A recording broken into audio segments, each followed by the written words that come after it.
Hola, ¿qué tal amigos de Historia en Caliente?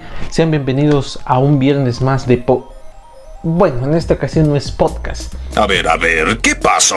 Ya que mis compañeros que siempre me acompañan en los capítulos pues tenían algunas ocupaciones y pues yo, aprovechando la ocasión de que están de vacaciones del podcast, he decidido presentarles este proyecto.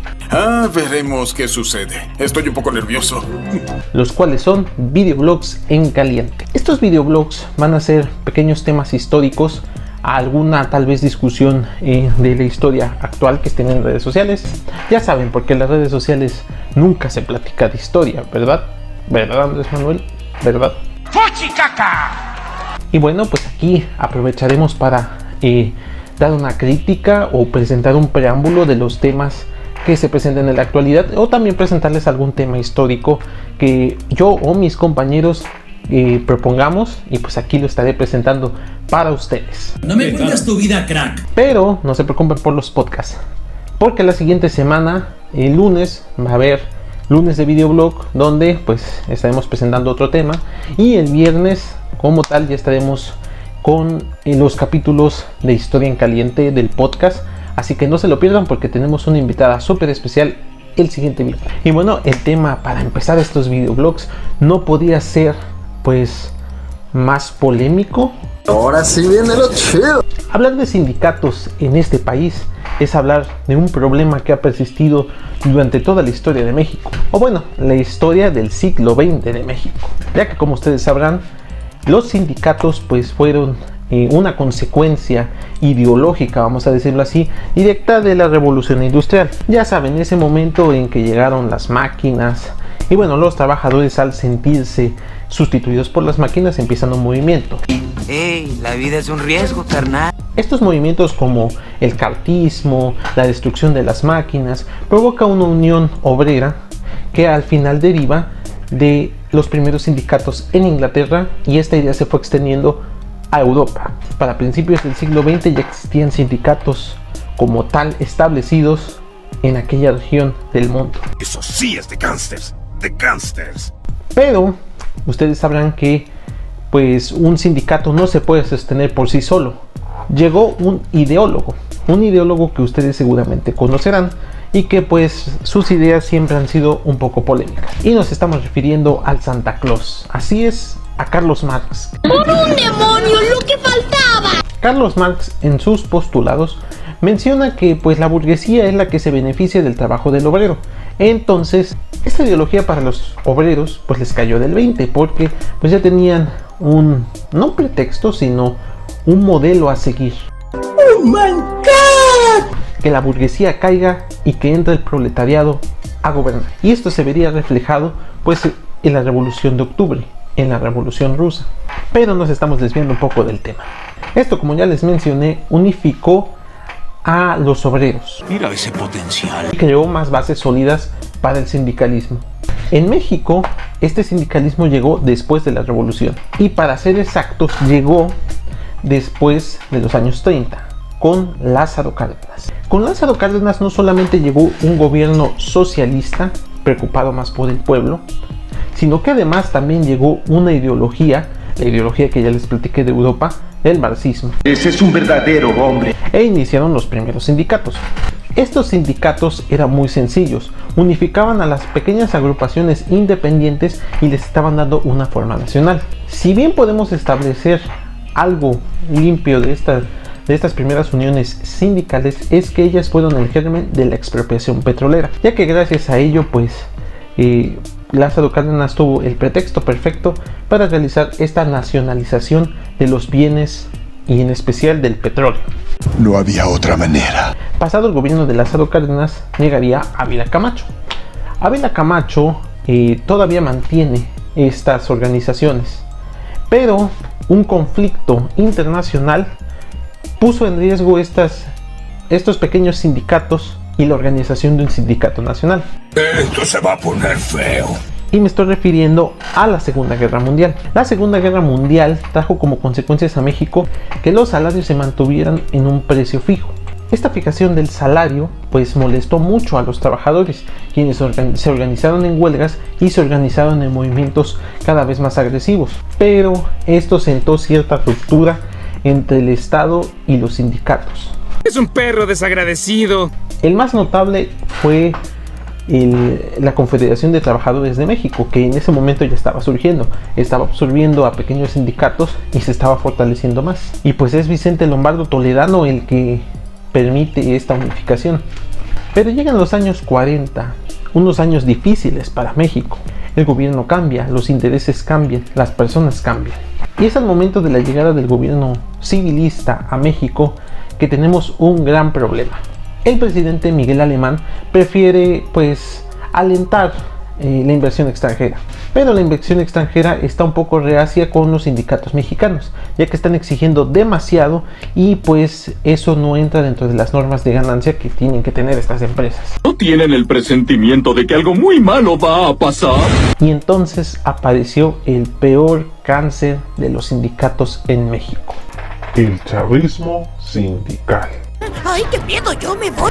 El chavismo sindical, como se le llama ahora, es un concepto nacido en los años 40 y esto significa que los sindicatos prefieren alentar los intereses de los gobiernos y no a sus agremiados.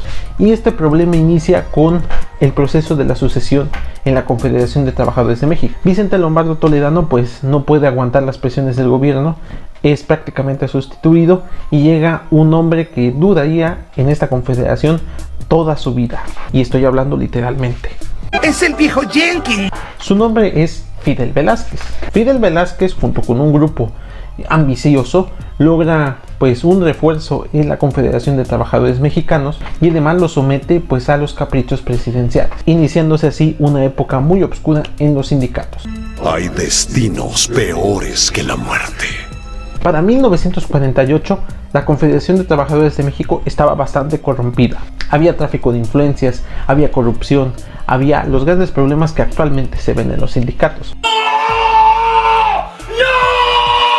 Fidel Velázquez, cuando llega al poder, logra afianzar ciertamente un pacto entre las organizaciones sindicales que él controlaba, que eran prácticamente todas, con el gobierno mexicano. A partir de esta fecha, aproximadamente 1941, que él asume el poder en la Confederación de Trabajadores, el sindicalismo pues se convierte en una mano del gobierno para controlar a los trabajadores, sometiéndoles a su control y pues a su beneficio prácticamente. Pero ustedes se preguntarán, pues ¿qué tiene de malo el chavismo? El problema viene que del chavismo no se beneficia el obrero, se benefician más bien los que están arriba y se beneficia el Estado. Vaya dato perturbador. Ya que el gobernante en turno se encarga de controlar tanto a los trabajadores como a los sindicatos y pues con ellos puede hacer lo que le plazca. Puede beneficiar o a una empresa que él quiera o a los extranjeros, como sucede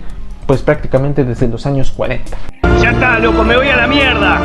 Si hay que decir algo extraño que se puede ver del chavismo mexicano, es la manera que se pueden perpetuar en el poder tanto tiempo. Uno se sorprende cuando ve que Fidel Velázquez controló desde 1941 hasta su muerte en 1996 pues prácticamente la Secretaría de la Confederación de Trabajadores, aliándose con los presidentes en turno, perpetuando su poder y pues aumentando sus ganancias. No, cabrón, eso es pasarse de pinche lanza. Mientras que los trabajadores, pues muchos se fueron a la huelga y fueron prácticamente reprimidos. Otro caso muy interesante y que tuvo un final no tan feliz fue el caso del Sindicato de Trabajadores Petroleros. Jesús Hernández Láquina controlaba prácticamente ese gremio, obteniendo para sus trabajadores pues bastantes beneficios. Tienes mi respeto, Stark. En lo personal he conocido gente que trabajó en esa época en el Sindicato de Trabajadores Petroleros y pues dicen que sí obtuvieron beneficios, que sí les fue bien y que incluso no tenían que pagar pues impuestos porque el sindicato petrolero los absorbía y entonces eso pues hacía un gran beneficio. Y entonces se entiende que estos mecanismos los realiza para poder perpetuarse tanto tiempo en el poder. El caso fue que pues tuvo algunas discrepancias con Salinas y terminó detenido, plantándosele armas en su casa para justificar esa detención. Oye, tranquilo viejo. La quina finalmente pues fue el chivo expiatorio de los sindicatos, ya que el proyecto de Salinas no era apoyado por muchos líderes sindicales.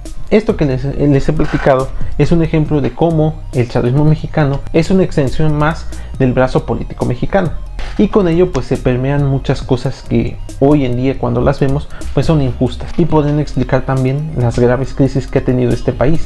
Y hoy en día, a pesar de que Andrés Manuel diga que se tienen normas para evitar el chavismo sindical, igual por ejemplo si nos vamos al caso regional, pues muchos líderes sindicales no han salido del poder prácticamente desde que llegaron, y eso años y años han seguido siendo. Tú no mereces este poder. Ahora ya lo saben qué es el sindicalismo y qué es el chavismo mexicano y cómo nos afecta. Así que abajo deja tu opinión sobre pues qué opinas de este tema. Tal vez en algún podcast podamos hablar acerca de Fidel Velázquez o Jesús Hernández Galicia, la quina, ya que estos hombres tienen bastante historia y abarcarlas en un video pues sería bastante difícil. Por mientras ya tienen una pequeña referencia de qué es el sindicalismo y el chavismo mexicano. Abajo en la descripción les dejo algunas fuentes que he consultado sobre este tema. Yo sé que no es mucho lo que he dicho en este video y que tal vez me faltaron algunos conceptos o que me equivoqué en algunos conceptos, pero entiendan que soy un estudiante de historia y pues bueno, uno tiene derecho a equivocarse. Tú no has visto nada. Así que pues si tienen alguna opinión o corrección o agregar más en este video, abajo está toda una extensión de comentarios donde puedes dejar tu opinión y claro, en este canal será leído. Nos vemos en la siguiente y pues el lunes, recuerden, tenemos videoblog aquí en Historia en Caliente, los videoblogs en caliente les he llamado, y el viernes tenemos, el próximo viernes mejor dicho, tenemos el podcast donde pues vamos a tener una invitada muy especial y la plática se puso buena, así que les recomiendo que ahí estén atentos en ese capítulo. Y también antes de que se me olvide, estamos en Facebook y en Instagram, búsquenos como Historia en Caliente Podcast, así todo junto, o abajo aquí en la descripción les dejaré los links de nuestras redes sociales. Ah, caray. Eso sí me interesa. Y esto ha sido todo por el momento. Esto fue Videoblogs en Caliente. Y recuerden, el que se mueve no sale en la foto. Hasta luego.